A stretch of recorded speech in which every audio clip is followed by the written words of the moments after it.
ਜਾਣਗੇ। ਇਹ ਮੁਕਾਬਲਾ 14 ਜੁਲਾਈ ਦਿਨ ਐਤਵਾਰ Gurdwara Sikh cultural society Richmond Hill New York ਵਿਖੇ ਹੋਏਗਾ। ਪੂਰੇ ਅਮਰੀਕਾ ਅਤੇ ਕੈਨੇਡਾ ਦੇ ਵੱਖ-ਵੱਖ ਸ਼ਹਿਰਾਂ ਤੋਂ ਖਿਡਾਰੀ ਪਹੁੰਚ ਰਹੇ ਹਨ। ਮੁਕਾਬਲੇ ਵਿੱਚ ਭਾਗ ਲੈਣ ਵਾਲੇ ਖਿਡਾਰੀਆਂ ਨੂੰ theyoung.org ਤੇ ਆਨਲਾਈਨ ਰਜਿਸਟ੍ਰੇਸ਼ਨ ਕਰਨੀ ਲਾਜ਼ਮੀ ਹੈ। ਰਜਿਸਟ੍ਰੇਸ਼ਨ ਡੈਡਲਾਈਨ 30 ਜੂਨ ਦੀ ਹੈ। ਸਰਬੱਤ ਸੰਗਤਾਂ ਦੇ ਚਰਨਾਂ ਵਿੱਚ ਬੇਨਤੀ ਹੈ ਕਿ ਗੱਤਕੇ ਮੁਕਾਬਲੇ ਵਿੱਚ ਪਹੁੰਚ ਕੇ ਵੱਧ ਚੜ੍ਹ ਕੇ ਹਾਜ਼ਰੀ ਭਰੋ ਅਤੇ ਖਿਡਾਰੀਆਂ ਦੇ ਜ਼ੋਰ ਵੇਖੋ ਜੀ। ਵਾਹਿਗੁਰੂ ਜੀ ਕਾ ਖਾਲਸਾ, ਵਾਹਿਗੁਰੂ ਜੀ ਕੀ ਫਤਿਹ।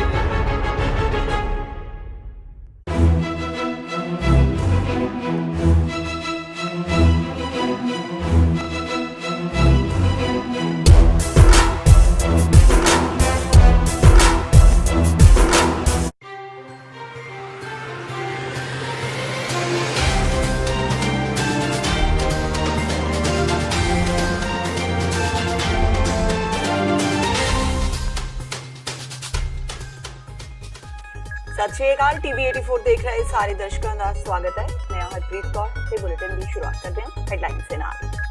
कांग्रेस विच अस्तीफियां दा संकट लगातार जारी। राहुल गांधी के अस्तीफे तो बाद फतेहगढ़ साहिब तो विधायक कुलजीत नागरा ने भी ऑल इंडिया कांग्रेस कमेटी के सकत्तर के अहुदे तो दिता अस्तीफा।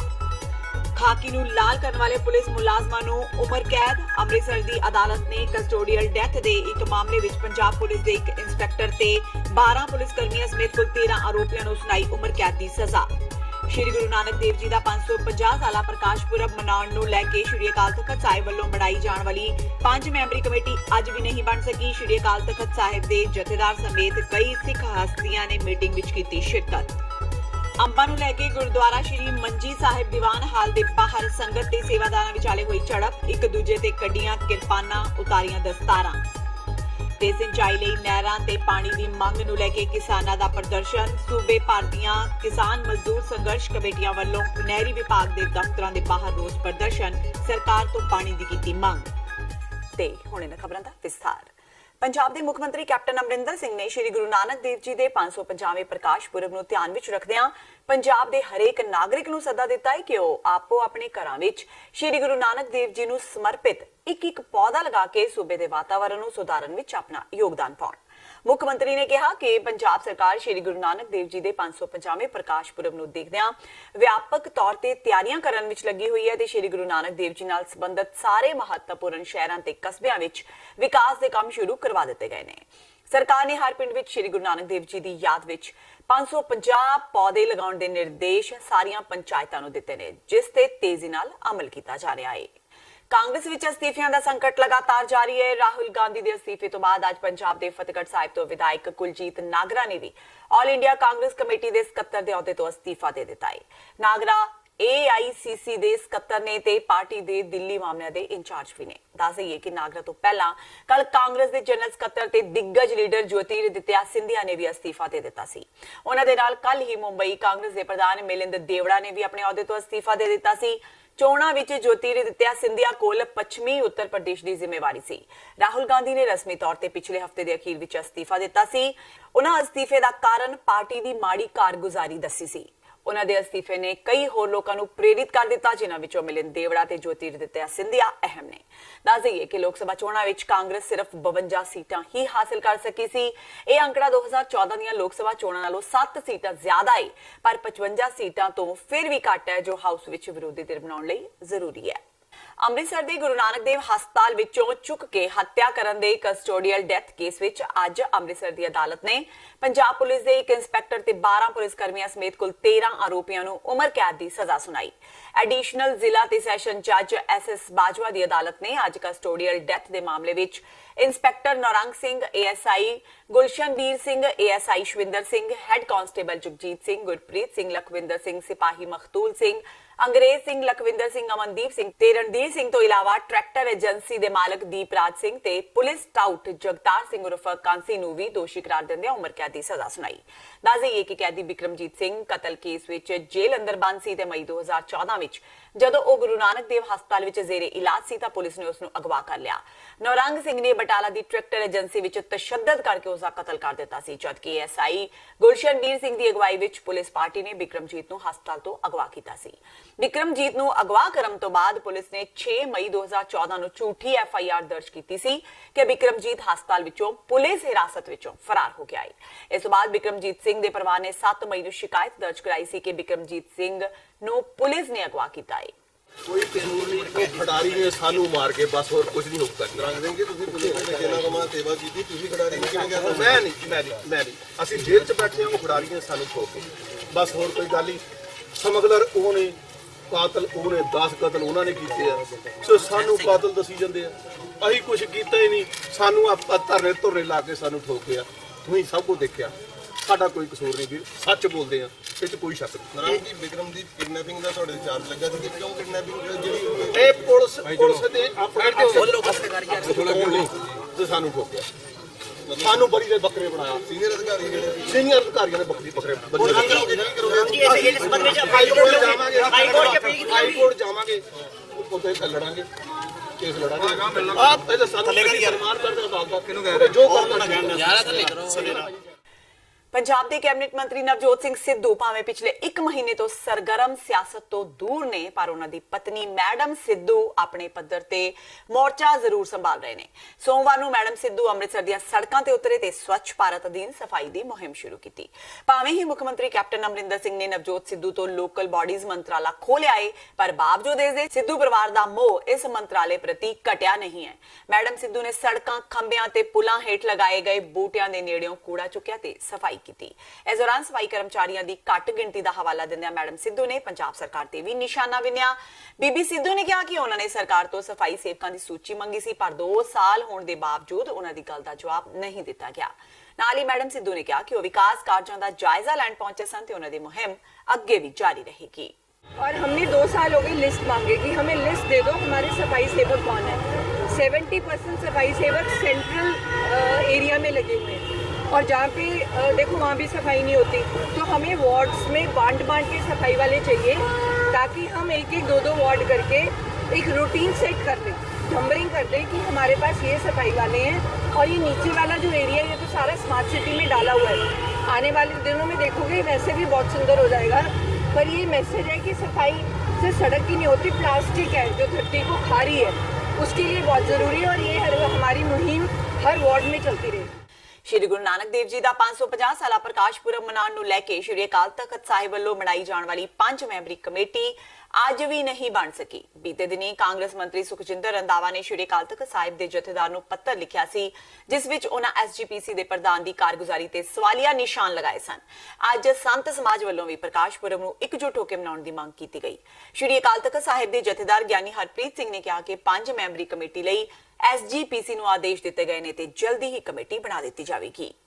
ਬਹੁਤ ਸਾਰੇ ਸੰਤ ਮਹਾਂਪੁਰਖ ਨਿਹੰਗ ਸਿੰਘ ਜਥੇਬੰਦੀਆਂ ਦੇ ਮੁਖੀ ਪ੍ਰਤੀਨਿਧ ਅੱਜ ਸ੍ਰੀ ਅਕਾਲ ਤਖਤ ਸਾਹਿਬ ਤੇ ਇਕੱਠੇ ਹੋ ਕੇ ਆਏ ਸਨ। ਇਹਨਾਂ ਨੇ ਇੱਕ ਮੈਮੋਰੰਡਮ ਜਿਹੜਾ ਹੈ ਸ੍ਰੀ ਅਕਾਲ ਤਖਤ ਸਾਹਿਬ ਜੀ ਵਿਖੇ ਦਿੱਤਾ ਹੈ, ਜਿਹਦੇ ਵਿੱਚ ਇਹਨਾਂ ਨੇ ਮੰਗ ਕੀਤੀ ਹੈ ਕਿ ਜੋ ਧੰਨ ਗੁਰੂ ਨਾਨਕ ਸਾਹਿਬ ਸੱਚੇ ਪਾਤਸ਼ਾਹ ਦੇ 550 ਸਾਲਾ ਪ੍ਰਕਾਸ਼ ਪੁਰਬ ਨੂੰ ਸਮਰਪਿਤ ਸੁਲਤਾਨਪੁਰ ਲੋਧੀ ਦੀ ਧਰਤੀ ਤੇ ਸਮਾਗਮ ਹੋ ਰਹੇ ਨੇ, ਉਹ ਸਮਾਗਮ ਜਿਹੜੇ ਨੇ ਇੱਕੋ ਹੀ ਸਟੇਜ ਦੇ ਉੱਤੇ ਸਾਰੇ ਇਕੱਠੇ ਹੋ ਕੇ ਜਿਹੜੇ ਮਨਾਉਣ, ਤਾਂ ਜੋ ਗੁਰੂ ਨਾਨਕ ਸਾਹਿਬ ਜੀ ਦਾ ਜੋ ਸੁਨੇਹਾ ਹੈ ਉਹ ਸਮੁੱਚੇ ਵਿਸ਼ਵ ਦੇ ਵਿੱਚ ਜਾਵੇ ਤੇ ਸਮੁੱਚੇ ਵਿਸ਼ਵ ਦੇ ਵਿੱਚ ਹੀ ਇਹ ਸੁਨੇਹਾ ਵੀ ਜਾਵੇ ਕਿ ਸਾਰੀ ਕੌਮ ਜਿਹੜੀ ਹੈ ਉਹ ਇੱਕ ਝੰਡੇ ਥੱਲੇ ਸ੍ਰੀ ਅਕਾਲ ਤਖਤ ਸਾਹਿਬ ਜੀ ਦੀ ਰਹਿਨੁਮਾਈ ਹੇਠ ਸ੍ਰੀ ਗੁਰੂ ਗ੍ਰੰਥ ਸਾਹਿਬ ਜੀ ਦੀ ਸਰਪ੍ਰਸਤੀ ਹੇਠ ਇਕੱਠੀ ਹੈ। ਤੇ ਸ੍ਰੀ ਅਕਾਲ ਤਖਤ ਸਾਹਿਬ ਵੱਲੋਂ ਪਹਿਲਾਂ ਤੋਂ ਹੀ ਯਤਨ ਕੀਤੇ ਜਾ ਰਹੇ ਨੇ ਕਿ ਇਹ ਸਮਾਗਮ ਜਿਹੜੇ ਨੇ ਅਸੀਂ ਰਲ ਮਿਲ ਕੇ ਇਕੱਠੇ ਹੋ ਕੇ ਸਾਰੀਆਂ ਪਾਰਟੀਆਂ, ਸਾਰੀਆਂ ਧੜੇਬੰਦੇ, ਸਾਰੇ ਜਥੇਬੰਦੀਆਂ ਸਾਰੇ ਇਕੱਠੇ ਹੋ ਕੇ ਮਨਾਈਏ, ਕਿਉਂਕਿ ਭਾਵੇਂ ਸਾਡੇ ਵਿੱਚ ਵਖਰੇਵੇਂ ਨੇ ਪਰ ਅਸੀਂ ਧੰਨ ਗੁਰੂ ਗ੍ਰੰਥ ਸਾਹਿਬ ਸੱਚੇ ਪਾਤਸ਼ਾਹ ਨੂੰ ਗੁਰੂ ਜਿਹੜੇ ਆ ਉਹ ਸਾਰੇ ਮੰਨਦੇ ਹਾਂ। ਅਸੀਂ ਸ੍ਰੀ ਅਕਾਲ ਤਖਤ ਸਾਹਿਬ ਜੀ ਨੂੰ ਮਾਨ ਸਨਮਾਨ ਅਸੀਂ ਸਾਰੇ ਹੀ ਦਿੰਦੇ ਹਾਂ ਤੇ ਜਦੋਂ ਅਸੀਂ ਧੰਨ ਗੁਰੂ ਗ੍ਰੰਥ ਸਾਹਿਬ ਜੀ ਨੂੰ ਗੁਰੂ ਸਾਰੇ ਮੰਨਦੇ ਹਾਂ, ਜਦੋਂ ਅਸੀਂ ਸ੍ਰੀ ਅਕਾਲ ਤਖਤ ਸਾਹਿਬ ਜੀ ਨੂੰ ਸਾਰੇ ਮਾਨ ਸਨਮਾਨ ਦਿੰਦੇ ਹਾਂ ਤੇ ਜਦੋਂ ਅਸੀਂ ਧੰਨ ਗੁਰੂ ਨਾਨਕ ਸਾਹਿਬ ਸੱਚੇ ਪਾਤਸ਼ਾਹ ਨੂੰ ਸਾਰੇ ਇਕੱਠੇ ਹੋ ਕੇ ਜਿਹੜਾ ਸਤਿਕਾਰਦੇ ਹਾਂ ਤੇ ਫਿਰ ਉਹਨਾਂ ਦੇ ਪ੍ਰਕਾਸ਼ ਪੁਰਬ ਦੇ ਉੱਤੇ ਅਸੀਂ ਇਕੱਠੇ ਕਿਉਂ ਨਹੀਂ ਹੋ ਸਕਦੇ।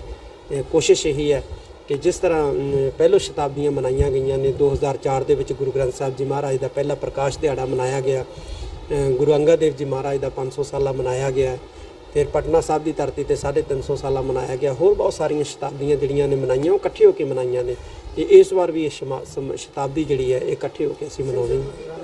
ਇਸ ਤਰ੍ਹਾਂ ਦੀ ਨੌਬਤ ਦੁਬਾਰਾ ਨਾ ਆਵੇ, ਅਸੀਂ ਸ਼੍ਰੋਮਣੀ ਗੁਰਦੁਆਰਾ ਪ੍ਰਬੰਧਕ ਕਮੇਟੀ ਨੂੰ ਪੱਤਰ ਲਿਖ ਕੇ ਜਿਹੜਾ ਹੈ ਉਹ ਕਿਹਾ ਹੈਗਾ ਕਿ 2 ਮੈਂਬਰ ਜਿਹੜੇ ਨੇ ਸੀਨੀਅਰ ਮੈਂਬਰ ਸ਼੍ਰੋਮਣੀ ਗੁਰਦੁਆਰਾ ਪ੍ਰਬੰਧਕ ਕਮੇਟੀ ਦੇ ਜਿਹੜੇ ਨੇ ਉਹ ਤਾਇਨਾਤ ਕਰੋ, ਉਹਨਾਂ ਦੀ ਡਿਊਟੀ ਲਾਓ ਤੇ ਉਹ ਜਾ ਕੇ ਸਰਕਾਰਾਂ ਦੇ ਨਾਲ ਤਾਲਮੇਲ ਕਰਨ, ਕਿਉਂਕਿ ਜਦੋਂ ਪਾਰਟੀਕੂਲਰ ਕਿਸੇ ਦੀ ਡਿਊਟੀ ਲੱਗੂਗੀ ਤਾਲਮੇਲ ਕਰਨ ਵਾਸਤੇ, ਤਾਲਮੇਲ ਹੋਊਗਾ ਤੇ ਫਿਰ ਇਹੋ ਜਿਹੀਆਂ ਸੰਭਾਵਨਾਵਾਂ ਜਿਹੜੀਆਂ ਨੇ ਸ਼ੰਕੇ ਸ਼ੁਭਾ ਦੀਆਂ ਉਹ ਖਤਮ ਹੋ ਜਾਣਗੀਆਂ। ਇਸ ਮੌਕੇ ਮੀਟਿੰਗ ਵਿੱਚ ਪੁੱਜੇ ਦਮਦਮੀ ਟਕਸਾਲ ਮਹਿਤਾ ਦੇ ਮੁਖੀ ਬਾਬਾ ਹਰਨਾਮ ਸਿੰਘ ਧੂਮਾ ਨੇ ਕਿਹਾ ਕਿ ਕਿਸੇ ਨੂੰ ਵੀ ਸਟੇਜ ਤੋਂ ਆਪਣੀ ਨਿੱਜੀ ਹਿੱਤ ਪੂਰੇ ਕਰਨ ਦੀ ਇਜਾਜ਼ਤ ਨਹੀਂ ਦਿੱਤੀ ਜਾਵੇਗੀ। ਕੋਈ ਵੀ ਬੰਦਾ ਜਿਹੜਾ ਇਸ ਸਮਾਗਮ ਲਈ ਇਹਨਾਂ ਪ੍ਰੋਗਰਾਮਾਂ ਨੂੰ ਤਾਰ ਪਿੰਡੋਂ ਕਰਦਾ ਜਾਂ ਕਿਸੇ ਤਰ੍ਹਾਂ ਵੀ ਇਹਨਾਂ ਸਮਾਗਮਾਂ ਨੂੰ ਨੇਪਰੇ ਚੜ੍ਹਨ ਤੋਂ ਰੋਕਣ ਵਿੱਚ ਕੋਈ ਗਲਤ ਭੂਮਿਕਾ ਅਦਾ ਕਰਦਾ, ਉਹਦੇ ਖਿਲਾਫ ਜਥੇਦਾਰ ਸ਼੍ਰੀ ਅਕਾਲ ਤਖਤ ਸਾਹਿਬ ਔਰ ਸਿੰਘ ਸਾਹਿਬਾਨ ਸਖਤ ਐਕਸ਼ਨ ਲੈ। ਉਹ ਭਾਵੇਂ ਕੋਈ ਸਿਆਸੀ, ਭਾਵੇਂ ਕੋਈ ਧਾਰਮਿਕ, ਕਿਸੇ ਵੀ ਵਿਅਕਤੀ ਵੀ, ਭਾਵੇਂ ਕੋਈ ਪਾਰਟੀ ਵੀ। ਮੀਟਿੰਗ ਵਿੱਚ ਪੁੱਜੇ ਦਿੱਲੀ ਸਿੱਖ ਗੁਰਦੁਆਰਾ ਪ੍ਰਬੰਧਕ ਕਮੇਟੀ ਦੇ ਪ੍ਰਧਾਨ ਮਨਜਿੰਦਰ ਸਿੰਘ ਸਿਰਸਾ ਨੇ ਸੁਖਜਿੰਦਰ ਰੰਧਾਵਾ ਵੱਲੋਂ ਚਿੱਠੀ ਲਿਖੇ ਜਾਣ ਦੀ ਨਿੰਦਾ ਕੀਤੀ ਹੈ ਤੇ ਉਹਨਾਂ ਕਿਹਾ ਕਿ ਕਾਂਗਰਸ ਦੀ ਕਰਨੀ ਤੇ ਕਥਨੀ ਵਿੱਚ ਫਰਕ ਹੈ। ਤੇ ਹੁਣ ਵੇਲਾ ਹੋ ਗਿਆ ਬ੍ਰੇਕ ਦਾ, ਬਾਕੀ ਦੀਆਂ ਖਬਰਾਂ ਇਸ ਬ੍ਰੇਕ ਤੋਂ ਬਾਅਦ।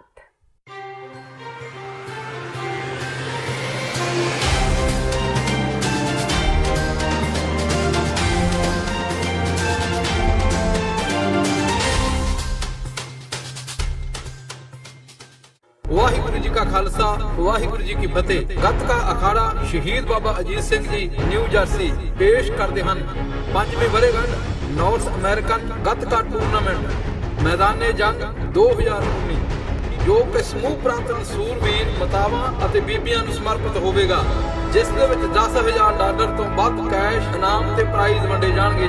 ਇਹ ਮੁਕਾਬਲਾ 14 ਜੁਲਾਈ ਦਿਨ ਐਤਵਾਰ Gurdwara Sikh cultural society Richmond Hill New York ਵਿਖੇ ਹੋਏਗਾ। ਪੂਰੇ ਅਮਰੀਕਾ ਅਤੇ ਕੈਨੇਡਾ ਦੇ ਵੱਖ-ਵੱਖ ਸ਼ਹਿਰਾਂ ਤੋਂ ਖਿਡਾਰੀ ਪਹੁੰਚ ਰਹੇ ਹਨ। ਮੁਕਾਬਲੇ ਵਿੱਚ ਭਾਗ ਲੈਣ ਵਾਲੇ ਖਿਡਾਰੀਆਂ ਨੂੰ theyoung.org ਤੇ ਆਨਲਾਈਨ ਰਜਿਸਟ੍ਰੇਸ਼ਨ ਕਰਨੀ ਲਾਜ਼ਮੀ ਹੈ। ਰਜਿਸਟ੍ਰੇਸ਼ਨ ਡੈਡਲਾਈਨ 30 ਜੂਨ ਦੀ ਹੈ। ਸਰਬੱਤ ਸੰਗਤਾਂ ਦੇ ਚਰਨਾਂ ਵਿੱਚ ਬੇਨਤੀ ਹੈ ਕਿ ਗੱਤਕੇ ਮੁਕਾਬਲੇ ਵਿੱਚ ਪਹੁੰਚ ਕੇ ਵੱਧ ਚੜ੍ਹ ਕੇ ਹਾਜ਼ਰੀ ਭਰੋ ਅਤੇ ਖਿਡਾਰੀਆਂ ਦੇ ਜ਼ੋਰ ਵੇਖੋ ਜੀ। ਵਾਹਿਗੁਰੂ ਜੀ ਕਾ ਖਾਲਸਾ, ਵਾਹਿਗੁਰੂ ਜੀ ਕੀ ਫਤਿਹ।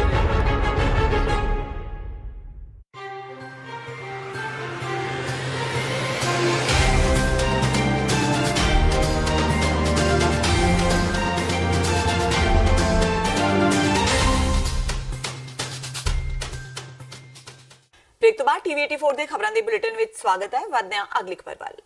ਸ਼੍ਰੋਮਣੀ ਅਕਾਲੀ ਦਲ ਦਿੱਲੀ ਦੇ ਸਾਬਕਾ ਪ੍ਰਧਾਨ ਪਰਮਜੀਤ ਸਿੰਘ ਸਰਨਾ ਨੇ ਦਾਅਵਾ ਕੀਤਾ ਹੈ ਕਿ ਸ਼੍ਰੀ ਗੁਰੂ ਨਾਨਕ ਦੇਵ ਜੀ ਦੇ 550 ਸਾਲਾ ਪ੍ਰਕਾਸ਼ ਪੁਰਬ ਨੂੰ ਸਮਰਪਿਤ ਦਿੱਲੀ ਤੋਂ ਨਨਕਾਣਾ ਸਾਹਿਬ ਤੱਕ ਸਜਾਏ ਜਾ ਰਹੇ ਨਗਰ ਕੀਰਤਨ ਦਾ ਜਾਹੋ ਜਲਾਲ ਦੇਖਣਯੋਗ ਹੋਵੇਗਾ, ਜਿਸ ਦੀ ਆਰੰਭਤਾ 28 ਅਕਤੂਬਰ ਨੂੰ ਗੁਰਦੁਆਰਾ ਬੰਗਲਾ ਸਾਹਿਬ ਦਿੱਲੀ ਤੋਂ ਹੋਵੇਗੀ। ਅੱਜ ਜਲੰਧਰ ਵਿੱਚ ਇੱਕ ਪ੍ਰੈਸ ਕਾਨਫਰੰਸ ਨੂੰ ਸੰਬੋਧਨ ਕਰਦਿਆਂ ਪਰਮਜੀਤ ਸਿੰਘ ਸਰਨਾ ਨੇ ਕਿਹਾ ਕਿ ਇਸ ਇਤਿਹਾਸਿਕ ਨਗਰ ਕੀਰਤਨ ਵਿੱਚ ਸਾਰਿਆਂ ਦੀ ਸ਼ਮੂਲੀਅਤ ਲਾਜ਼ਮੀ ਬਣਾਉਣ ਲਈ ਦਿੱਲੀ ਸਿੱਖ ਗੁਰਦੁਆਰਾ ਪ੍ਰਬੰਧਕ ਕਮੇਟੀ, ਸ਼੍ਰੋਮਣੀ ਗੁਰਦੁਆਰਾ ਪ੍ਰਬੰਧਕ ਕਮੇਟੀ ਤੇ ਸ਼੍ਰੀ ਅਕਾਲ ਤਖਤ ਸਾਹਿਬ ਦੇ ਜਥੇਦਾਰ ਗਿਆਨੀ ਹਰਪ੍ਰੀਤ ਸਿੰਘ ਤੱਕ ਪਹੁੰਚ ਕੀਤੀ ਗਈ, ਜਿਨ੍ਹਾਂ ਨੇ ਨਗਰ ਕੀਰਤਨ ਵਿੱਚ ਸ਼ਾਮਿਲ ਹੋਣ ਲਈ ਸਹਿਮਤੀ ਪ੍ਰਗਟਾ ਦਿੱਤੀ ਹੈ। 28 ਅਕਤੂਬਰ ਠੀਕ ਸਵੇਰੇ 9 ਵਜੇ ਗੁਰਦੁਆਰਾ ਬੰਗਲਾ ਸਾਹਿਬ ਤੋਂ ਨਗਰ ਕੀਰਤਨ ਆਰੰਭ ਹੋਏਗਾ। ਗੁਰਦੁਆਰਾ ਨਾਨਕ ਪਿਆਓ ਤੋਂ ਹੁੰਦਾ ਆਇਆ ਜੀਟੀ ਰੋਡ, ਔਰ ਜਿਹਦੇ ਵਿੱਚ ਸੋਨੀਪਤ, ਸਮਾਲਖਾ, ਪਾਨੀਪਤ, ਕਰਨਾਲ, ਕੁਰਕਸ਼ੇਤਰ, शाहबाद, अंबाला, सरहंद और सारे शहरों का रात लुधियाना विश्राम करेगा। लुधियाने 29 तरीक सवेरे चल के फलोर, गुराया, फगवाड़ा, जलंधर सारा, ये नहीं है कि रस्ते भी जाती है, सारा तोड़ तक जोड़ा रूट सानू जलंधर देंगे उस रूट तो होंदे हुए असी सुल्तानपुर लोधी पहुँचांगे और उत्थे आराम करांगे। और 30 तरीक सवेरे ਅੰਮ੍ਰਿਤਸਰ ਸਾਹਿਬ ਲਈ ਚੱਲ ਪਾਵਾਂਗੇ ਔਰ ਰਾਤ ਵਿਸ਼ਰਾਮ ਕਰਕੇ 31 ਤਰੀਕ ਸਵੇਰੇ ਵਾਘਾ ਤੋਂ ਅਸੀਂ ਨਨਕਾਣਾ ਸਾਹਿਬ ਦੇ ਅੰਤਮ ਪੜਾਅ ਦੇ ਵਿੱਚ ਅਸੀਂ ਜਾਵਾਂਗੇ, ਉੱਥੇ ਜਾ ਕੇ ਸਮਾਪਤੀ ਹੋਵੇਗੀ। ਅੰਤਮ ਪੜਾਅ ਕਿਹੜੀ ਜਗ੍ਹਾ ਹੋਊਗਾ? ਹਾਂਜੀ, ਅੰਤਮ ਪੜਾਅ ਨਨਕਾਣਾ ਸਾਹਿਬ ਹੈ। 31 ਤਰੀਕ ਨੂੰ ਅਸੀਂ ਨਨਕਾਣਾ ਸਾਹਿਬ ਪਹੁੰਚ ਜਾਵਾਂਗੇ। ਮੈਂ ਤੁਹਾਡੇ ਮਾਧਿਅਮ ਰਾਹੀਂ ਸਮੁੱਚੇ ਸਿੱਖ ਜਗਤ ਨੂੰ ਉਹ ਬਗੈਰ ਕਿਸੇ ਵੀ ਧੜੇ ਨਾਲ ਕਾਸਟ ਕ੍ਰੀਡ ਉਹਨਾਂ ਦਾ ਫਰਜ਼ ਬਣਦਾ ਕਿ ਇਸ ਨਗਰ ਕੀਰਤਨ ਦੇ ਵਿੱਚ ਸ਼ਾਮਲ ਹੋਣ, ਗੁਰੂ ਅੱਗੇ ਆਪਣਾ ਅਕੀਦਾ ਭੇਟ ਕਰਨ, ਸਤਿਕਾਰ ਭੇਟ ਕਰਨ ਔਰ ਉਹ ਵੱਧ ਤੋਂ ਵੱਧ ਬੰਦੇ ਵਾਹਗਾ ਬਾਰਡਰ ਤੱਕ ਇਸ ਨਗਰ ਕੀਰਤਨ ਨੂੰ ਛੋੜਨ ਦੇ ਜਾਣ, ਤਾਂ ਕਿ ਦੁਨੀਆ ਨੂੰ ਪਤਾ ਰਹੇ ਵੀ ਸਿੱਖ ਜਗਤ ਜਿਹੜਾ ਹੈਗਾ ਆਪਣੇ ਗੁਰੂ ਨੂੰ ਵਾਹਗਾ ਤੱਕ ਛੱਡਣ ਆ ਰਿਹਾ। ਗੁਰਦੁਆਰਾ ਸ਼੍ਰੀ ਮੰਜੀ ਸਾਹਿਬ ਦੀਵਾਨ ਹਾਲ ਦੇ ਬਾਹਰ ਲੱਗੇ ਅੰਬਾਂ ਨੂੰ ਲੈ ਕੇ ਸੰਗਤ ਤੇ ਸੇਵਾਦਾਰਾਂ ਵਿਚਾਲੇ ਝੜਪ ਹੋ ਗਈ। ਇਹ ਵਿਵਾਦ ਇੰਨਾ ਵੱਧ ਗਿਆ ਕਿ ਇਸ ਦੌਰਾਨ ਕਿਰਪਾਨ ਤੱਕ ਵੀ ਕੱਢ ਲਈ ਗਈ ਤੇ ਇਸ ਦਰਮਿਆਨ ਦਸਤਾਰ ਦੀ ਵੀ ਬੇਦਬੀ ਹੋਈ। ਇਸ ਘਟਨਾ ਦੀ ਵੀਡੀਓ ਵੀ ਸੋਸ਼ਲ ਮੀਡੀਆ ਤੇ ਵਾਇਰਲ ਹੋ ਰਹੀ ਹੈ। ਇਸ ਮਾਮਲੇ ਵਿੱਚ ਸ਼੍ਰੀ ਅਕਾਲ ਤਖਤ ਸਾਹਿਬ ਨੇ ਨੋਟਿਸ ਲੈਂਦਿਆਂ ਜਾਂਚ ਦੇ ਹੁਕਮ ਦਿੱਤੇ ਨੇ ਤੇ ਦੇਖਣਾ ਹੁਣ ਇਹ ਹੋਵੇਗਾ ਕਿ ਐਸਜੀਪੀਸੀ ਇਸ ਤੇ ਕੀ ਕਾਰਵਾਈ ਕਰੇਗੀ। ਉਹ ਕਾਨੂੰ ਪੱਗਾ ਛਾਲੀ ਦਿਓ ਭਰਾਓ, ਰੱਬ ਦਾ ਵਾਸਤਾ ਵੇ ਦਿੱਲੀ ਵਾਲਾ ਕੰਮ ਅੱਛੀ ਕਰੋ। ਬਾਬਾ ਜੀ ਹੈਲੋ, ਉਹ ਬਾਬਾ ਰਾਮ ਜੀ, ਉਹ ਉਸਤਾਦ ਬਾਬਾ ਰਾਮ ਦੇ ਹੋਏ ਹੈਲੋ ਅੱਗਾ ਇਧਰ ਸ਼ਰਮ ਕਰ ਛੱਡੋ, ਉਹ ਛੇੜੀ ਸਾਈਡ ਤੇ ਇੰਨਾ ਮੈਂ ਉਹ ਛੇੜੀ ਸਾਈਡ ਕੋਈ ਨਹੀਂ ਪਾਪੋ ਉਹ ਸ਼ਾਸਨ ਕਰਨਾ ਕਹੇਗਾ। ਇੱਕ ਮਿੰਟ ਫਿਰ ਤੋਂ ਮੈਂ ਜਮਾ ਲਿਆ ਗੁਰਦਾਸਪੁਰ ਦੇ ਪਿੰਡ ਕੋਟਲੀ ਸੂਰਤ ਮੱਲੀ ਦੇ ਰਹਿਣ ਵਾਲੇ ਬੁੱਧ ਸਿੰਘ ਨੇ ਕਾਂਗਰਸ ਦੇ ਇੱਕ ਪ੍ਰਧਾਨ ਤੇ ਉਸ ਦੇ ਸਾਥੀਆਂ ਵੱਲੋਂ ਉਸ ਨਾਲ ਕੁੱਟਮਾਰ ਕਰਨ ਦੇ ਦੋਸ਼ ਲਗਾਏ ਨੇ। ਇਸ ਹਮਲੇ ਦੀ ਵੀਡੀਓ ਵੀ ਸੋਸ਼ਲ ਮੀਡੀਆ ਤੇ ਖੂਬ ਵਾਇਰਲ ਹੋ ਰਹੀ ਹੈ। ਬੁੱਧ ਸਿੰਘ ਨੇ ਕਥਿਤ ਦੋਸ਼ ਲਗਾਉਂਦਿਆਂ ਕਿਹਾ ਕਿ ਜਦੋਂ ਉਸ ਨੂੰ ਬਚਾਉਣ ਲਈ ਇੱਕ ਪੁਲਿਸ ਅਫਸਰ ਨੇ ਕੋਸ਼ਿਸ਼ ਕੀਤੀ ਤਾਂ ਉਸ ਦੀ ਵੀ ਕੁੱਟਮਾਰ ਕੀਤੀ ਗਈ। ਇਸ ਤੋਂ ਬਾਅਦ ਉਸ ਨੂੰ ਥਾਣੇ ਲਿਜਾ ਕੇ ਉਸ ਨਾਲ ਬਦਸਲੂਕੀ ਕੀਤੀ ਗਈ ਤੇ ਰਾਜ਼ੀਨਾਮੇ ਲਈ ਜ਼ੋਰ ਪਾਇਆ ਗਿਆ। ਜ਼ਿਕਰਯੋਗ ਹੈ ਕਿ ਬੁੱਧ ਸਿੰਘ ਉਹੀ ਕਿਸਾਨ ਹੈ ਜਿਸ ਨੇ ਵਿਧਾਨ ਸਭਾ ਚੋਣਾਂ ਤੋਂ ਪਹਿਲਾਂ ਕੈਪਟਨ ਸਰਕਾਰ ਦੀ ਕਰਜ਼ ਮਾਫੀ ਦਾ ਪਹਿਲਾ ਫਾਰਮ ਭਰਿਆ ਸੀ। ਇਸ ਕਿਸਾਨ ਨਾਲ ਮੁੱਖ ਮੰਤਰੀ ਕੈਪਟਨ ਅਮਰਿੰਦਰ ਸਿੰਘ ਦੀ ਤਸਵੀਰ ਵੀ ਕਾਫੀ ਵਾਇਰਲ ਹੋਈ ਸੀ, ਪਰ ਚੋਣਾਂ ਜਿੱਤਣ ਤੋਂ ਬਾਅਦ ਸਰਕਾਰ ਨੇ ਇਸ ਕਿਸਾਨ ਦਾ ਕਰਜ਼ਾ ਮਾਫ ਨਹੀਂ ਕੀਤਾ, ਜਿਸ ਕਾਰਨ ਸਰਕਾਰ ਦੀ ਕਾਫੀ ਨੁਕਤਾਚੀਨੀ ਹੋਈ ਸੀ ਤੇ ਬਾਅਦ ਵਿੱਚ ਸਾਬਕਾ ਅਕਾਲੀ ਮੰਤਰੀ ਬਿਕਰਮ ਸਿੰਘ ਮਜੀਠੀਆ ਨੇ ਘਰ ਜਾ ਕੇ ਕਿਸਾਨ ਬੁੱਧ ਸਿੰਘ ਦਾ ਕਰਜ਼ਾ ਭਰਿਆ ਸੀ। ਬੁੱਧ ਸਿੰਘ ਨੇ ਅੱਗੇ ਕਿਹਾ ਕਿ ਇਸੇ ਵਜ੍ਹਾ ਕਰਕੇ ਕਾਂਗਰਸੀ ਉਸ ਤੇ ਹਮਲੇ ਕਰ ਰਹੇ ਨੇ। ਮੈਂ ਇੱਥੋਂ ਬਿੱਲ ਤਾਰਨ ਵਾਸਤੇ ਗਿਆ ਬਿਜਲੀ ਘਰ ਤੇ ਮੈਂ ਉਥੋਂ ਸ਼ਨੀਵਾਰ ਹੋਣ ਕਰਕੇ ਨਾ ਤੇ ਉੱਥੇ ਬਿਜਲੀ ਦਫ਼ਤਰ ਬੰਦ ਸੀ ਤੇ ਮੈਂ ਵਾਪਸ ਆ ਰਿਹਾ ਤੇ ਕਾਂਗਰਸ ਦਾ ਬਲਾਕ ਪ੍ਰਧਾਨ ਹਰਦੇਵ ਸਿੰਘ ਭਮਰਾ ਦਾ ਲੜਕਾ ਜਿਹੜਾ ਉਹ ਰਸਤੇ ਵਿੱਚ ਖਲੋਤਾ ਸੀ ਤੇ ਸੁੰਦਰ ਸਿੰਘ ਭਮਰੇ ਦਾ ਲੜਕਾ ਹਰਦੇਵ ਸਿੰਘ ਭਮਰਾ ਉੱਥੇ ਰਤਨ ਸਿੰਘ ਆਰਤੀ ਦੀ ਦੁਕਾਨ ਹੈ ਉਹਦੇ ਵਿੱਚੋਂ ਇਹ ਨਿਕਲੇ ਨੇ ਤੇ ਉੱਥੇ ਇਹਨਾਂ ਨੇ ਕੋਈ ਮਜਲਿਸ ਕੀਤੀ। ਮੈਨੂੰ ਨਹੀਂ ਇਸ ਬਾਰੇ ਕੋਈ ਪਤਾ ਵੀ ਇਹਨਾਂ ਦੇ ਕਦੋਂ ਦਾ ਇਹਨਾਂ ਨੇ ਕਿ ਧਾਕ ਲੱਗ ਬੈਠੇ ਸਨ। ਮੈਂ ਜਿਵੇਂ ਉੱਥੇ ਆਇਆ ਵਾਂ ਤੇ ਇਹ ਸਾਈਕਲ ਤੇ ਆ ਰਿਹਾ ਹਾਂ ਤੇ ਇਹਨਾਂ ਮੈਨੂੰ ਧੱਕਾ ਮਾਰ ਕੇ ਉੱਥੋਂ ਸਾਈਕਲ ਤੋਂ ਸੁੱਟ ਦਿੱਤਾ, ਮੈਨੂੰ ਪੁੱਠਿਆ ਤੇ ਮੈਂ ਵੀ ਜੋ ਜਿੱਥੋਂ ਤੱਕ ਹੋ ਰਹੀ ਆ ਮੇਰਾ ਕੀਤੀ ਇਹਨਾਂ ਨੇ ਮੈਨੂੰ ਘੇਰਾ ਪਾ ਲਿਆ ਕਿ ਰਾਹਗੀਰ ਨੂੰ ਵੀ ਇਹਨਾਂ ਮੈਨੂੰ ਛਡਾਉਣ ਨਹੀਂ ਦਿੱਤਾ। ਜਦੋਂ ਮੇਰੇ ਨਾਲ ਇਹ ਘੁਲ ਰਹੇ ਸੀ ਉਹਦੇ ਇੱਕ ਸਬ ਇੰਸਪੈਕਟਰ ਜਿਹੜਾ ਸੀ ਬਟਾਲੇ ਤੋਂ ਉਹ ਕਿਸੇ ਰੇਟ ਤੇ ਜਾ ਰਿਹਾ ਸੀ ਤੇ ਉਹਨੇ ਮੈਨੂੰ ਵੇਖਿਆ ਵੀ ਬਜ਼ੁਰਗ ਆਦਮੀ ਆ ਇਹਨੂੰ ਮੈਂ ਛਡਾਵਾਂ। ਉਹ ਛਡਾਉਂਦੇ ਆ ਉਹਦੇ ਵੀ ਸੱਟਾਂ ਲੱਗੀਆਂ ਨੇ ਤੇ ਇਹਨਾਂ ਦੀ ਰਜਤ ਇਹ ਆ ਵੀ ਜਦੋਂ ਤੋਂ ਮੈਂ ਅਕਾਲੀ ਦਲ ਦੇ ਨਾਲ ਮੋਢਾ ਲਾਇਆ ਤੇ ਇਹਨਾਂ ਨੇ ਕੈਪਟਨ ਸਾਹਿਬ ਆਏ ਤੇ ਕਰਜ਼ਾ ਜਿਹੜਾ ਮੇਰਾ ਮਾਫ ਨਹੀਂ ਕੀਤਾ। ਅਕਾਲੀ ਦਲ ਯੂਥ ਵਿੰਗ ਨੇ ਮਜੀਠੀਆ ਸਾਹਿਬ ਦੇ ਸੋਨੂ ਨਿਗਾਹ ਨੇ ਆਣ ਕੇ ਜਦੋਂ ਮੇਰਾ ਕਰਜ਼ਾ ਮਾਫ ਕੀਤਾ। ਇਹ ਇਸ ਗੱਲ ਤੋਂ ਹੈ ਵੀ ਸਾਡਾ ਜਿਹੜਾ ਸੱਚ ਸਾਹਮਣੇ ਆ ਗਿਆ, ਲੋਕਾਂ ਦੇ ਕਰਜ਼ੇ ਨਹੀਂ ਮਾਫ ਕੀਤੇ। ਇਸ ਰੰਜੇ ਦੇ ਵਿੱਚ ਇਹਨਾਂ ਪਹਿਲਾ ਹਮਲਾ ਨਹੀਂ, ਇਹ ਮੇਰੇ ਤੇ ਤੀਜਾ ਹਮਲਾ ਬਲਾਕ ਪ੍ਰਧਾਨ ਦੇ ਮੁੰਡੇ ਨੇ ਕੀਤਾ ਜਿਨ੍ਹਾਂ ਦੀ ਅੱਜ ਤੋਂ ਕਿ ਪੁਲਿਸ ਨੇ ਕੋਈ ਕਾਰਵਾਈ ਨਹੀਂ ਕੀਤੀ। ਤਾਰ ਸਿੰਘ ਜਿਹੜਾ ਐਸਐਚਓ ਆ ਇਹਨੇ ਮੇਰੇ ਤੇ ਦਬਾਅ ਪਾਇਆ ਵੀ ਮੈਂ ਕੁਝ ਵੀ ਇੱਥੇ ਕਰ ਸਕਦਾ। ਅਕਾਲੀ ਆਗੂ ਤੇ ਸ਼੍ਰੀ ਅਨੰਦਪੁਰ ਸਾਹਿਬ ਤੋਂ ਸਾਬਕਾ ਸੰਸਦ ਮੈਂਬਰ ਪ੍ਰੋਫੈਸਰ ਪ੍ਰੇਮ ਸਿੰਘ ਚੰਦੂਮਾਜਰਾ ਨੇ ਕਿਹਾ ਕਿ ਪੰਜਾਬ ਸਰਕਾਰ ਨੇ ਜੇਲ੍ਹਾਂ ਦੀ ਸੁਰੱਖਿਆ ਲਈ ਸੀਆਰਪੀਐਫ ਫੋਰਸ ਨੂੰ ਤਾਇਨਾਤ ਕਰਨ ਦਾ ਫੈਸਲਾ ਲਿਆ ਹੈ, ਜੋ ਕਿ ਬਹੁਤ ਮਾੜਾ ਹੈ ਕਿਉਂਕਿ ਸੂਬੇ ਦੀ ਕਾਨੂੰਨ ਵਿਵਸਥਾ ਵਿੱਚ ਸੈਂਟਰ ਦੀ ਸਿੱਧੀ ਦਖਲਅੰਦਾਜ਼ੀ ਨੂੰ ਇੱਕ ਰਾਹ ਦੇਣ ਤੇ ਕਾਂਗਰਸ ਨੂੰ ਇਸ ਦੇ ਨਤੀਜੇ ਭੁਗਤਣੇ ਪੈਣਗੇ ਕਿਉਂਕਿ ਸੈਂਟਰ ਵਿੱਚ ਫੋਰਸ ਨੂੰ ਜੇਲ੍ਹਾਂ ਦੀ ਸੁਰੱਖਿਆ ਲਈ ਤਾਇਨਾਤ ਕਰਨਾ ਸੂਬਿਆਂ ਦੇ ਅਧਿਕਾਰਿਤ ਖੇਤਰ ਦੀ ਸਿੱਧੀ ਦਖਲਅੰਦਾਜ਼ੀ ਹੈ। ਉਹਨਾਂ ਕਿਹਾ ਕਿ ਸੂਬੇ ਦੀ ਕਾਨੂੰਨੀ ਵਿਵਸਥਾ ਦੀ ਜ਼ਿੰਮੇਵਾਰੀ ਸਰਕਾਰ ਦੀ ਹੁੰਦੀ ਹੈ, ਜਿਸ ਨੂੰ ਚਲਾਉਣ ਲਈ ਕੈਪਟਨ ਸਰਕਾਰ ਫੇਲ ਸਾਬਿਤ ਹੋਈ ਹੈ।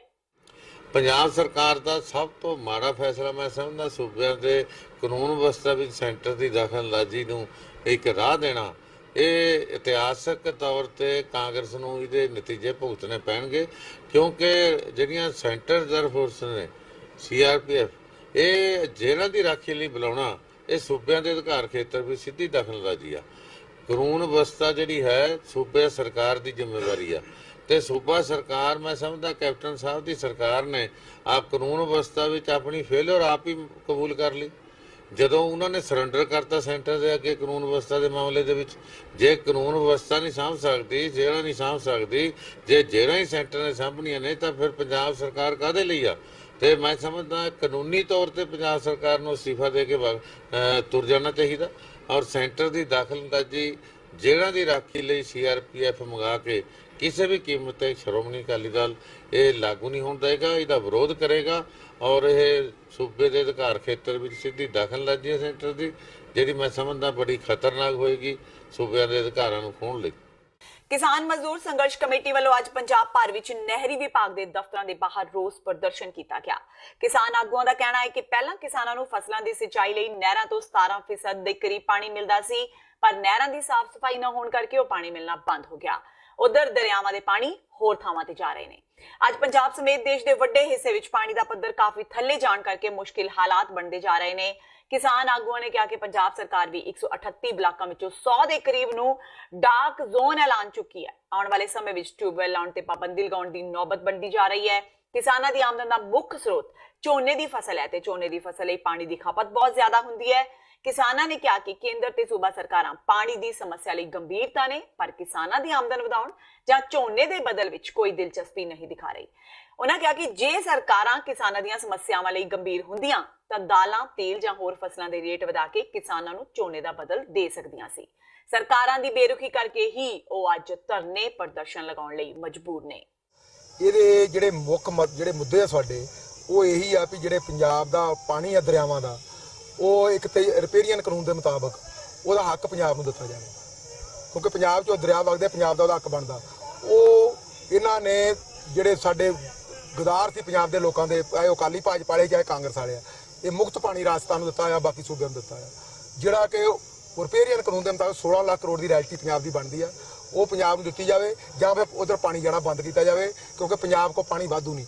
ਅੱਜ ਸਿਰਫ 22% ਪਾਣੀ ਜਿਹੜਾ ਵਾ ਉਹ ਨਹਿਰੀ ਪੰਜਾਬ ਵਰਤ ਰਿਹਾ, ਬਾਕੀ 78% ਪਾਣੀ ਜਿਹੜਾ ਉਹ ਟਿਊਬਵੈੱਲਾਂ ਤੋਂ ਕੱਢਿਆ ਜਾ ਰਿਹਾ। 15 ਲੱਖ ਟਿਊਬਵੈੱਲ ਪਾਣੀ ਕੱਢ ਰਿਹਾ ਲਗਾਤਾਰ ਧਰਤੀ ਦੇ ਵਿੱਚੋਂ, ਤੇ ਪਾਣੀ ਧਰਤੀ ਹੇਠਲਾ ਜਿਹੜਾ 138 ਬਲਾਕਾਂ 'ਚ 110 ਬਲਾਕ ਜਿਹੜੇ ਉਹ ਡਾਰਕ ਘੋਸ਼ਿਤ ਹੋ ਚੁੱਕੇ ਆ, ਡੇਂਜਰ ਜ਼ੋਨ 'ਚ ਆਏ ਪਏ ਆ। ਪੰਜਾਬ ਦਾ ਪਾਣੀ ਮੁੱਕਣ ਕੰਡੇ ਆ, ਪਾਣੀ ਪੰਜਾਬ ਦੇ ਲੋਕ ਪਾਣੀ ਦੀ ਤਰਸ ਰਹੇ ਆ। ਇਸ ਕਰਕੇ ਉਹ ਸਾਡੀ ਇਹ ਆ ਵੀ ਪੰਜਾਬ ਦਾ ਜਿਹੜਾ ਦਰਿਆਈ ਪਾਣੀ ਆ ਉਹ ਨਹਿਰਾਂ ਹੋਰ ਕੱਢ ਕੇ, ਸੂਏ ਕੱਢ ਕੇ, ਜਿਹੜੇ ਪਹਿਲੇ ਨਹਿਰਾਂ ਸੂਏ ਆ ਉਹਨਾਂ ਦੀ ਖੜਾਈ ਕਰਾ ਕੇ ਟੇਲਾਂ ਤੱਕ ਪਾਣੀ ਪੁੱਜਦਾ ਕੀਤਾ ਜਾਵੇ। ਜਿਹੜੇ ਸੂਏ ਨਹਿਰਾਂ ਲੋਕਾਂ ਨੇ ਵੱਢ ਵੁੱਢ ਦਿੱਤੇ ਆ, ਢਾਹ ਦਿੱਤੇ ਆ, ਕਬਜ਼ੇ ਕਰ ਲਿਆ, ਉਹ ਛਡਾਏ ਜਾਣ, ਨਿਸ਼ਾਨਦੀ ਕਰਵਾ ਕੇ ਤੇ ਪਾਣੀ ਟੇਲਾਂ ਤੱਕ ਪੁੱਜਦਾ ਕੀਤਾ ਜਾਏ। ਪਠਾਨਕੋਟ ਦੇ ਹਲਕਾ ਭੋਆ ਦੇ ਕਾਂਗਰਸ ਦੇ ਵਿਧਾਇਕ ਵੱਲੋਂ ਇੱਕ ਪੱਤਰਕਾਰ ਦੀ ਕੁੱਟਮਾਰ ਤੇ ਧਮਕੀਆਂ ਦੇਣ ਦਾ ਮਾਮਲਾ ਸਾਹਮਣੇ ਆਇਆ ਹੈ। ਦਰਅਸਲ ਲੱਕੀ ਸਰੋਜ ਨਾਂ ਦੇ ਪੱਤਰਕਾਰ ਨੂੰ ਸੂਚਨਾ ਸੀ ਕਿ ਪਠਾਨਕੋਟ ਦੇ ਮਲਕਪੁਰ ਦੇ ਨਜ਼ਦੀਕ ਇੱਕ ਪੈਟਰੋਲ ਪੰਪ ਤੇ ਪੈਟਰੋਲ ਵਿੱਚ ਮਿਲਾਵਟ ਕੀਤੀ ਜਾਂਦੀ ਹੈ ਤੇ ਜਦੋਂ ਉਕਤ ਪੱਤਰਕਾਰ ਨੇ ਮੌਕੇ ਤੇ ਪੁੱਜ ਕੇ ਆਪਣੀ ਕਵਰੇਜ ਸ਼ੁਰੂ ਕੀਤੀ ਤਾਂ ਉੱਥੇ ਵਿਧਾਇਕ ਜੋਗਿੰਦਰ ਪਾਲ ਆਪਣੇ ਸਾਥੀਆਂ ਨਾਲ ਪੁੱਜਿਆ ਤੇ ਆਪਣੇ ਚਹੇਤੇ ਪੈਟਰੋਲ ਪੰਪ ਮਾਲਕ ਦੀ ਸਾਈਡ ਲੈਂਦਿਆਂ ਪੱਤਰਕਾਰ ਨੂੰ ਕਵਰੇਜ ਕਰਨ ਤੋਂ ਰੋਕਣ ਲੱਗ ਪਿਆ। ਪਰ ਜਦੋਂ ਪੱਤਰਕਾਰ ਨੇ ਉਸ ਦੀ ਗੱਲ ਨਹੀਂ ਮੰਨੀ ਤਾਂ ਵਿਧਾਇਕ ਭੜਕ ਉੱਠਿਆ ਤੇ ਪੱਤਰਕਾਰ ਦਾ ਪਹਿਲਾਂ ਤਾਂ ਮੋਬਾਈਲ ਖੋਇਆ ਤੇ ਬਾਅਦ ਵਿੱਚ ਉਸ ਦੇ ਨਾਲ ਖੂਬ ਕੁੱਟਮਾਰ ਕੀਤੀ। ਮੌਕੇ ਤੇ ਪੁੱਜੇ ਬਾਕੀ ਪੱਤਰਕਾਰਾਂ ਨੇ ਜੋਗਿੰਦਰਪਾਲ ਦੀ ਸ਼ਿਕਾਇਤ ਪੁਲਿਸ ਨੂੰ ਕਰ ਦਿੱਤੀ ਹੈ। ਮੈਂ ਮਲਕਪੁਰ ਦੇ ਵਿੱਚੋਂ ਮੈਨੂੰ ਇੱਕ ਸੂਤਰ ਦਾ ਫੋਨ ਆਇਆ ਕਿ ਤੁਸੀਂ ਇਦਾਂ ਕਰੋ ਕਿ ਮਲਕਪੁਰ ਜਿਹੜਾ ਪੰਪ ਹੈਗਾ ਇੱਥੇ ਪ੍ਰੇਮ ਕੁਮਾਰ ਦਾ, ਉੱਥੇ ਇੱਕ ਪੈਟਰੋਲ ਦੇ ਵਿੱਚੋਂ ਪਾਣੀ ਆ ਰਿਹਾ ਤੇ ਮੈਂ ਇੱਥੇ ਕਵਰੇਜ ਕਰਨ ਦੇ ਲਈ ਪਹੁੰਚਿਆ ਸੀਗਾ। ਜੇ ਮੈਂ ਇੱਥੇ ਪਹੁੰਚਿਆ ਤੇ ਅਨਿਲ ਦਾਰਾ ਜਿਹੜੇ ਪ੍ਰਧਾਨ ਹੈ ਅਤੇ ਉਹਦਾ ਪੰਪ ਵੀ ਹੈਗਾ ਉੱਥੇ ਖੜੇ ਸੀਗੇ। ਮੈਨੂੰ ਉਹਨਾਂ ਨੇ ਇਸ਼ਾਰਾ ਨਾਲ ਕਿਹਾ ਕਿ ਤੂੰ ਉੱਥੋਂ ਨਿਕਲ ਜਾ, ਤੇ ਮੈਂ ਉਹਨੂੰ ਬੋਲਿਆ ਕਿ ਸਰ ਮੈਂ ਖਬਰ ਕਰਨ ਆਇਆ, ਮੈਂ ਖਬਰ ਕਰਕੇ ਚੱਲ ਜਾਣਾ, ਮੈਨੂੰ ਜੋ ਸੱਚਾਈ ਹੈ ਮੈਂ ਕਰਕੇ ਵਾਪਸ ਚੱਲ ਜਾਣਾ। ਉਸ ਤੋਂ 5 ਮਿੰਟ ਬਾਅਦ, ਠੀਕ 5 ਮਿੰਟ ਬਾਅਦ ਜੋਗਿੰਦਰਪਾਲ ਜੀ ਇੱਥੇ ਆਏ ਨੇ। ਉਹਨਾਂ ਨੇ ਆ ਕੇ ਮੈਨੂੰ ਕਹਿੰਦੇ ਕਿ ਤੂੰ ਇੱਥੇ ਖਬਰ ਨਹੀਂ ਕਰਨੀ, ਤੂੰ ਬਾਹਰ ਚੱਲ ਜਾ। ਮੈਂ ਬਾਹਰ ਖੜਾ ਸੀਗਾ, ਬਾਹਰ ਆ ਕੇ ਇਹਦੇ ਨਾਲ ਜਿਹੜੇ ਬਦਮਾਸ਼ ਟਾਈਪ ਬੰਦੇ ਸੀਗੇ ਉਹਨਾਂ ਨੇ ਆ ਕੇ ਮੈਨੂੰ ਬਾਲੋਂ ਫੜ ਕੇ ਝੰਜੋੜਿਆ, ਮੇਰੀ ਕਮੀਜ਼ ਫਾੜਤੀ, ਮੇਰਾ ਮੋਬਾਈਲ ਖੋਲਿਆ, ਮੈਨੂੰ ਮਾਂ ਭੈਣ ਦੀ ਗਾਲਾਂ ਕੱਢੀਆਂ, ਇੱਥੋਂ ਤੱਕ ਕਿ ਮੈਨੂੰ ਜਾਨ ਤੋਂ ਮਾਰ ਦੀ ਧਮਕੀਆਂ ਵੀ ਦਿੱਤੀਆਂ। ਐਮਐਲਏ ਜੋਗਿੰਦਰਪਾਲ ਨੇ ਕਿਹਾ ਕਿ ਇਹਨੂੰ ਗੱਡੀ 'ਚ ਪਾ ਕੇ ਡਾਂਗਾ ਫੇਰੋ, ਤੈਨੂੰ ਜਾ ਕੇ ਦਰਿਆ 'ਤੇ ਸੁੱਟਾਓ, ਇਹ ਵੱਡਾ ਪੱਤਰਕਾਰ ਬਣਿਆ ਫਿਰਦਾ। ਮਤਲਬ ਕਿ ਮੈਨੂੰ ਜੋਗਿੰਦਰਪਾਲ ਨੇ ਸ਼ਰੇਆਮ ਕਿਹਾ ਕਿ ਤੈਨੂੰ ਮੈਂ ਮਰਵਾ ਦੇਣਾ। ਅੱਜ ਪੱਤਰਕਾਰ ਲੱਕੀ ਸਰੋਜ ਨੇ ਮੈਨੂੰ ਟੈਲੀਫੋਨ ਕੀਤਾ ਸੀ ਕਿ ਮਾਲਕ ਪ੍ਰੇਮ ਕੁਮਾਰ ਦੇ ਪੈਟਰੋਲ ਪੰਪ ਦੇ ਕੋਲ ਮੈਂ ਪੰਪ ਦੀ ਕਵਰਿੰਗ ਕਰ ਰਿਹਾ ਸੀ। ਜਦੋਂ ਮੈਂ ਪੰਪ ਦੀ ਕਵਰਿੰਗ ਕਰਦੇ ਮੇਰੇ ਨਾਲ ਹਲਕਾ ਵਿਧਾਇਕ ਨੇ ਮੇਰਾ ਮੋਬਾਈਲ ਖੋਲ੍ਹਿਆ ਤਾਂ ਮੈਨੂੰ ਕੋਲੋਂ ਫੜ ਕੇ ਧੱਕਾ ਮੁੱਕੀ ਕੀਤੀ ਹੈ। ਜੋ ਇਸ ਦੇ ਦਰਿਆਫਤ ਦੇ ਮੌਕੇ 'ਤੇ ਆਏਗਾ, ਦਰਿਆਫਤ ਕਰਨ ਤੋਂ ਬਾਅਦ ਜੋ ਵੀ ਕਾਰਵਾਈ ਹੋਵੇਗੀ ਕਾਰਵਾਈ ਕੀਤੀ ਹੈ। ਜਲੰਧਰ ਦੇ ਥਾਣਾ ਨੰਬਰ 1 ਦੇ ਅਧੀਨ ਆਉਂਦੇ ਗੁਰਬਚਨ ਸਿੰਘ ਨਗਰ ਵਿੱਚ ਇੱਕ ਵਿਅਕਤੀ ਵੱਲੋਂ ਫੇਸਬੁੱਕ ਤੇ ਲਾਈਵ ਹੋ ਕੇ ਜ਼ਹਿਰੀਲੀ ਵਸਤੂ ਨਿਗਲ ਕੇ ਖੁਦਕੁਸ਼ੀ ਕਰਨ ਦਾ ਮਾਮਲਾ ਸਾਹਮਣੇ ਆਇਆ ਹੈ। ਦੱਸਿਆ ਜਾ ਰਿਹਾ ਹੈ ਕਿ ਵਿਅਕਤੀ ਨੇ ਆਪਣੇ ਹੀ ਪਰਿਵਾਰ ਤੋਂ ਪਰੇਸ਼ਾਨ ਹੋ ਕੇ ਇਹ ਕਦਮ ਚੁੱਕਿਆ। ਜ਼ਹਿਰੀਲੀ ਦਵਾਈ ਖਾਣ ਨਾਲ ਸਿਹਤ ਵਿਗੜਨ ਤੋਂ ਬਾਅਦ ਉਸ ਨੂੰ ਸਿਵਲ ਹਸਪਤਾਲ ਲਿਜਾਇਆ ਗਿਆ, ਜਿੱਥੇ ਉਸ ਦੀ ਮੌਤ ਹੋ ਗਈ। ਸੋਸ਼ਲ ਸਾਈਟ ਤੇ ਵਾਇਰਲ ਹੋਈ ਵੀਡੀਓ ਵਿੱਚ ਉਸਨੇ ਆਪਣੇ ਪਿਤਾ, ਭਰਾ ਤੇ ਭੈਣ ਤੇ ਗੰਭੀਰ ਦੋਸ਼ ਲਗਾਏ ਨੇ। ਮੌਕੇ ਤੇ ਪਹੁੰਚੀ ਪੁਲਿਸ ਵੱਲੋਂ ਲਾਸ਼ ਨੂੰ ਕਬਜ਼ੇ ਵਿੱਚ ਲੈ ਕੇ ਜਾਂਚ ਸ਼ੁਰੂ ਕਰ ਦਿੱਤੀ ਗਈ ਹੈ। ਵਿਅਕਤੀ ਦੀ ਪਛਾਣ ਸੁਖਵਿੰਦਰ ਸਿੰਘ ਦੇ ਰੂਪ ਵਿੱਚ ਹੋਈ ਹੈ, ਜੋ ਕਿ ਵੇਰਕਾ ਮਿਲਕ ਪਲਾਂਟ ਦੇ ਗੁਰਬਚਨ ਸਿੰਘ ਨਗਰ ਦਾ ਰਹਿਣ ਵਾਲਾ ਸੀ। ਆਪਣੇ ਪੂਰੇ ਹੋਸ਼ ਹਵਾਸ ਦੇ ਵਿੱਚ ਇਹ ਬਿਆਨ ਦਿੰਦਾ ਕਿ ਮੇਰੇ ਪਿਓ ਨੇ, ਮੇਰੇ ਭਰਾ ਨੇ, ਮੇਰੀ ਭੈਣ ਨੇ, ਸਾਡੇ ਜਵਾਈ ਨੇ ਮੈਨੂੰ ਬੜਾ ਦੁਖੀ ਕੀਤਾ, ਮੇਰੀ ਜਨਾਨੀ ਨੂੰ ਬੜਾ ਦੁਖੀ ਕੀਤਾ। ਅਸੀਂ ਕਿਸੇ ਨੂੰ ਦੱਸ ਨਹੀਂ ਸਕਦੇ। ਸਾਡੇ ਨਾਲ ਮਾਰ ਕਟਾਈ ਕਰਦੇ ਆ। ਮੇਰੇ ਯਾਰਾਂ ਦੋਸਤਾਂ 'ਚ ਪਰਚਾ ਦਿੱਤਾ, ਮੇਰੇ ਤੇ ਪਰਚਾ ਦਿੱਤਾ।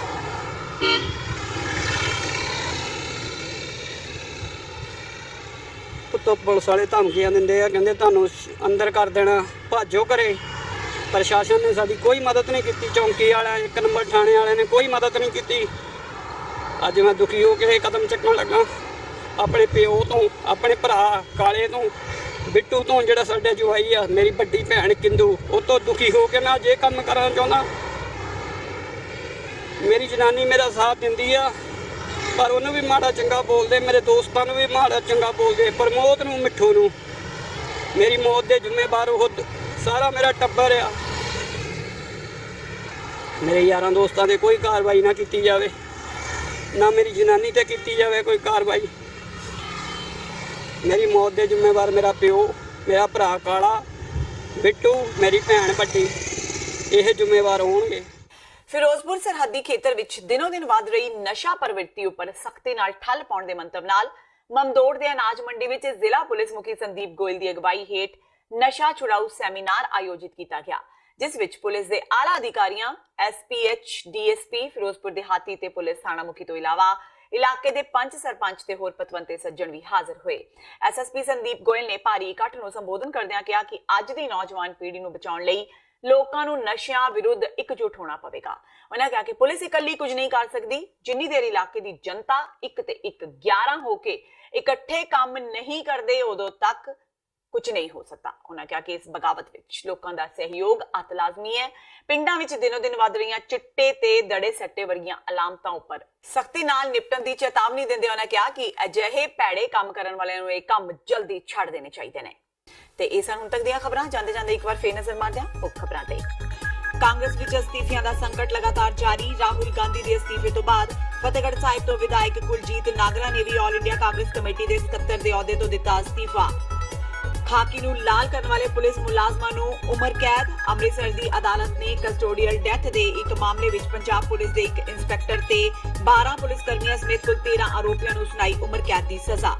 ਸ਼੍ਰੀ ਗੁਰੂ ਨਾਨਕ ਦੇਵ ਜੀ ਦਾ 550 ਸਾਲਾ ਪ੍ਰਕਾਸ਼ ਪੁਰਬ ਮਨਾਉਣ ਨੂੰ ਲੈ ਕੇ ਸ਼੍ਰੀ ਅਕਾਲ ਤਖ਼ਤ ਸਾਹਿਬ ਵੱਲੋਂ ਬਣਾਈ ਜਾਣ ਵਾਲੀ 5 ਮੈਂਬਰੀ ਕਮੇਟੀ ਅੱਜ ਵੀ ਨਹੀਂ ਬਣ ਸਕੀ। ਸ਼੍ਰੀ ਅਕਾਲ ਤਖ਼ਤ ਸਾਹਿਬ ਦੇ ਜਥੇਦਾਰ ਸਮੇਤ ਕਈ ਸਿੱਖ ਹਸਤੀਆਂ ਨੇ ਮੀਟਿੰਗ ਵਿੱਚ ਕੀਤੀ ਸ਼ਿਰਕਤ। ਅੰਬਾਂ ਨੂੰ ਲੈ ਕੇ ਗੁਰਦੁਆਰਾ ਸ਼੍ਰੀ ਮੰਜੀ ਸਾਹਿਬ ਦੀਵਾਨ ਹਾਲ ਦੇ ਬਾਹਰ ਸੰਗਤ ਤੇ ਸੇਵਾਦਾਰਾਂ ਵਿਚਾਲੇ ਹੋਈ ਝੜਪ। ਇੱਕ ਦੂਜੇ ਤੇ ਕੱਢੀਆਂ ਕਿਰਪਾਨਾਂ, ਉਤਾਰੀਆਂ ਦਸਤਾਰਾਂ। ਤੇ ਸਿੰਚਾਈ ਲਈ ਨਹਿਰਾਂ ਤੇ ਪਾਣੀ ਦੀ ਮੰਗ ਨੂੰ ਲੈ ਕੇ ਕਿਸਾਨਾਂ ਦਾ ਪ੍ਰਦਰਸ਼ਨ। ਸੂਬੇ ਭਰ ਦੀਆਂ ਕਿਸਾਨ ਮਜ਼ਦੂਰ ਸੰਘਰਸ਼ ਕਮੇਟੀਆਂ ਵੱਲੋਂ ਨਹਿਰੀ ਵਿਭਾਗ ਦੇ ਦਫ਼ਤਰਾਂ ਦੇ ਬਾਹਰ ਰੋਸ ਪ੍ਰਦਰਸ਼ਨ।